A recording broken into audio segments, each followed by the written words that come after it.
E o porquê que é importante a gente falar dessa questão, de não se sentir capaz, de não se sentir suficiente para prosperar no negócio. E aqui eu não estou falando só de negócio, estou falando na vida mesmo, né, não é só uma questão do seu trabalho, mas entenda, o trabalho sempre vai refletir na nossa vida e a nossa vida sempre reflete no nosso trabalho.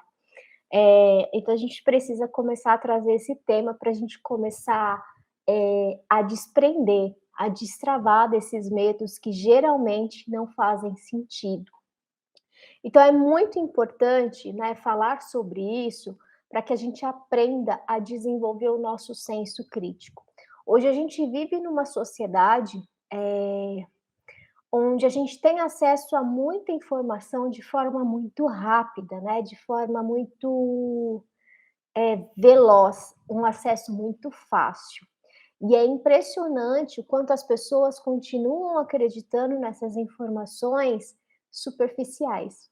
As pessoas estão perdendo, né, a importância de trabalhar esse senso crítico. O que é esse senso crítico? É justamente a gente começar a aprender a questionar, a duvidar daquilo que falam para gente. E ainda mais profundo, não é só questionar e duvidar o que falam para gente, é sobre questionar e duvidar do que eu penso.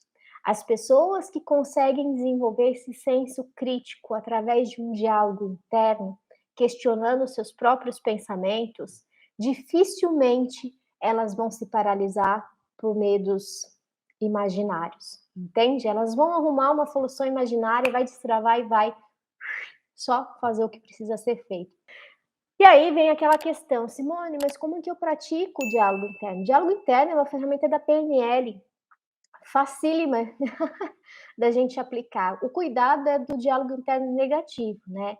Então entenda, para eu começar a praticar um diálogo interno, eu preciso muito do autoconhecimento, né? Então a pergunta que eu te faço nesse momento é: você está disposto a se autoconhecer? Você está disposto a olhar para dentro? Porque não tem como eu fazer um diálogo interno se eu não aprendo a olhar o que eu estou pensando, a olhar o que eu estou sentindo. Né? Então, se me vem na cabeça esse pensamento que eu não sou capaz, eu não sou suficiente para alavancar os meus negócios, para prosperar na minha vida, se eu não tenho autoconhecimento, eu não vou identificar isso.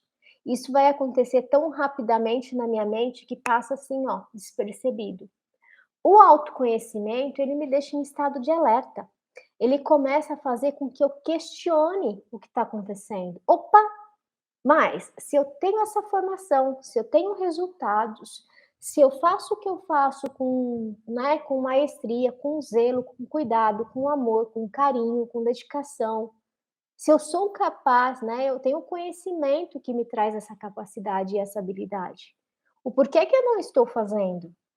Então não é uma questão de capacidade, é uma questão de pensamento, e pensamento a gente muda, né? Assim como a gente apaga um texto, a gente pode apagar os nossos pensamentos. Eu posso quebrar esse pensamento e colocar um outro pensamento no lugar. Mas se você não se permite se autoconhecer, como é que você vai identificar esses padrões de pensamentos? A gente não identifica. A gente vive como se fosse dentro de uma gaiola, sendo preso pelos nossos próprios pensamentos e acreditando que a gente não merece uma vida melhor, que a gente não merece se tornar uma pessoa bem-sucedida, que a gente não merece prosperar na vida, nos negócios, financeiramente, e a gente vai aceitando viver nessas limitações.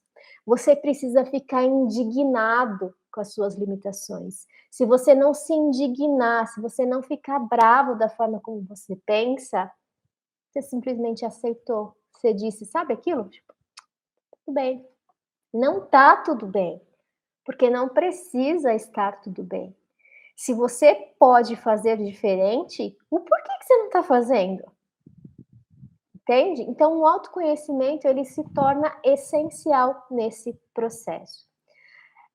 Se a gente não tiver esses questionamentos internos, a gente vai aceitando tudo que a nossa mente propõe para a gente. E eu vou contar um segredo aqui para vocês. A nossa mente, ela procura problema o tempo todo. Sabe aquele ditado: "Mente vazia, oficina do diabo"? É justamente por isso. Quanto menos você ocupa a sua cabeça com coisas, boas o suficientes, vamos dizer assim, quando menos você ocupa a sua cabeça com coisas saudáveis, mais você está abrindo espaço para sua mente criar problemas imaginários. Só que problemas imaginários, as soluções também são imaginárias.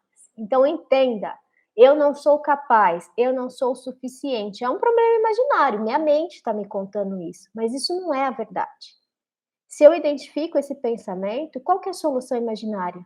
Não, você é capaz sim, olha os resultados que você já teve. Eu imagino esses resultados também. Eles também estão imaginados. É assim que a gente quebra pensamento, né. Só que para eu fazer esse questionamento, eu preciso entender o que está acontecendo dentro de mim. E é disso que as pessoas têm medo. Elas têm medo de olhar para dentro delas. Elas preferem ficar olhando para fora, no superficial, no raso, preferem ficar criticando outras pessoas, outras vidas, preferem culpar outras pessoas, ao invés de parar, olhar para dentro e fazer o que tem que ser feito para que você mesmo prospere, né. A gente está falando do indivíduo, não do coletivo nesse momento.